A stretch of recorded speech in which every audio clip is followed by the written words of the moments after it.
કર્મોની સજા કઈ ઉંમરમાં મળે છે? જેવું કરશો એવું ભરશો, કર્મનો સિદ્ધાંત છે. કૃષ્ણ ભગવાને ગીતામાં કહેલું છે. પણ કર્મોની સજા ક્યારે અને કઈ ઉંમરમાં, એટલે કે કેટલા વર્ષે તમને મળે, આ જાણવું એ તમારા માટે બહુ જરૂરી છે. કારણ કે ખોટું કરતાં પહેલાં વિચાર કરવો પડે. અને જો તમે વિચાર નહીં કરો તો એવું ફળ ભોગવવાની તૈયારી રાખજો કે તમે વિચાર્યું પણ નહીં હોય અને જાણ્યું પણ નહીં હોય. કર્મોની સજા એવી કઠિન હોય છે કે ભગવાને ગીતામાં કહ્યું છે કે કર્મની ગતિ કોઈને છોડતી નથી. ભલે હોય ભગવાન, પારસના પીંપળે ભીલે લઈ લીધા ભગવાનના પ્રાણ. કર્મ ભગવાનને પણ ના છોડતું હોય તો પછી તમારી અને મારી શું ગતિ હોય? એટલા માટે જો તમે તમારા બાળપણમાં કંઈક ભૂલો કરો છો, કંઈક એવી કર્મ કરો છો, તો એ ભગવાન કોઈ નાદાન ગણીને તમને માફ ના કરી દે કે બાળપણ છે જવા દો. તમે જ્યારે મોટા થાવ, તમારી યુવાની થાય, બહુ જવાની આવી જાય, એ વખતે તમે ખરાબ કર્મ કરો છો, તમારી ચતુરાઈથી તમે એકદમ હોશિયાર થઈને જો કરો છો તો એ પણ કર્મ ખોટું જ ગણાય છે.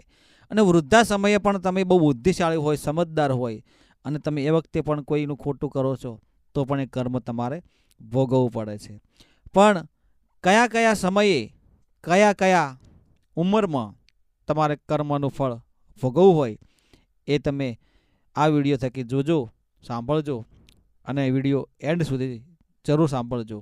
મિત્રો, કર્મની સજા આ જ ભાવમાં ભોગવવી એ શક્ય હોય છે. પરભાવમાં કરેલી કર્મની ગતિ આ ભાવમાં પણ મળી શકે છે.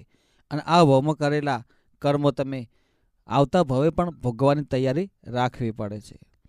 અમુક લોકો કારણ વગર સુખ ભોગવે છે અને અમુક લોકો કારણ વગર દુઃખ પણ ભોગવે છે. અને એ કર્મની ગતિ છે. ગયા જન્મમાં એને દુઃખ પડ્યું હોય તો આ જન્મમાં એને સુખ મળે, અને આ જન્મમાં દુઃખ હોય તો સમજવાનું કે ગયા ભવે એને કંઈક કર્મો ખોટા કર્યા હશે. કર્મની ગતિ સમયે મળે છે.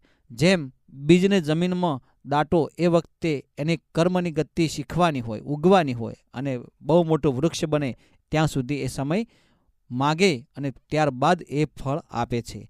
એવી રીતે બાળપણમાં તમારી જે કર્મનો સિદ્ધાંત હોય એ શીખવાની ગતિ હોય, અને જવાનીમાં તમારી યુવાની થાય એ વખતે તમારો જે કર્મનો સિદ્ધાંત હોય એમાં તમને બધી રીતે ચતુર હોય, ચાલાક હોય, હોશિયાર હોય, અને એ વખતે તમે હોશિયાર બની જાઓ. તમારામાં બધી અનીતિ, નીતિ, કૂટનીતિ, અહંકાર, વ્યભિચાર બધું આવી જાય. તમે યુવાનીમાં બધું જ કરી શકો એવો અહંકાર તમારામાં આવી જાય. કોઈને પડાવી લેવું, લૂંટવી લેવું, મારવું, ઝૂડવું, કૂડ, કપટ, અભિમાન આવે એટલે આ કર્મ ક્યારે કોઈને છોડે નહીં. જેવું કર્મ કરશો એવું જ ફળ. જેટલો અહંકારથી તમે કર્મ કરશો એટલી જ કર્મની સજા આખરે મળશે. પણ એવું ના સમજતા કે અત્યારે જ તમને સજા મળશે. વૃદ્ધ થાવ એ વખતે પણ એવું ન લાગે કે તમને હવે મરવાની અણી પર તમને સજા મળશે. ના, કર્મની ગતિ એવી છે, આજ નહીં તો કાલે, કાલે નહીં તો પરમ દિવસે, પણ સજા તો મળશે, મળશે ને મળશે. એ કહેવત છે, બે ભાઈ હતા, સગા ભાઈઓ, એક સુખી હતો અને એક દુઃખી. એક માણસ સુખી અને બીજો દુઃખી. એક બંગલા, ગાડી, મોટર, હીરા, લીલી વાડી, બહુ એને સુખી હતો, અને બીજો ભીખ માગે તોય પૂરું ના થાય, પગમાં કાંટા વાગે, લોહી નીકળે, ગરીબ, દુઃખી ને દરિદ્ર. આ બંને ભાઈઓ દરરોજ મંદિરે પૂજા કરવા જાય. એક ગાડીમાં જાય અને બીજો ચાલતો ચાલતો જાય.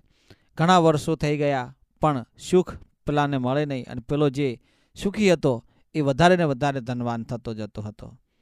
આ બધું પૂજારી રોજ જોયા કરે.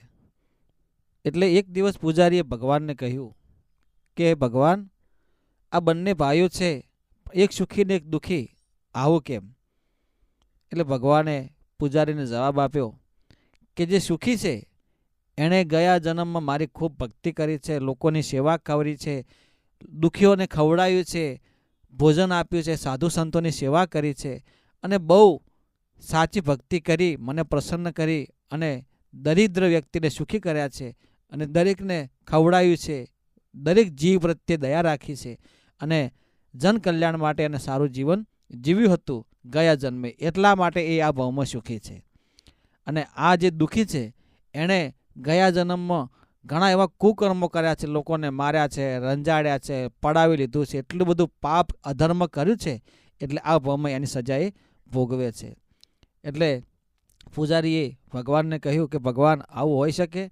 તો ભગવાને કહ્યું કે કર્મ છે ને એ ક્યારેય કોઈને છોડતું નથી.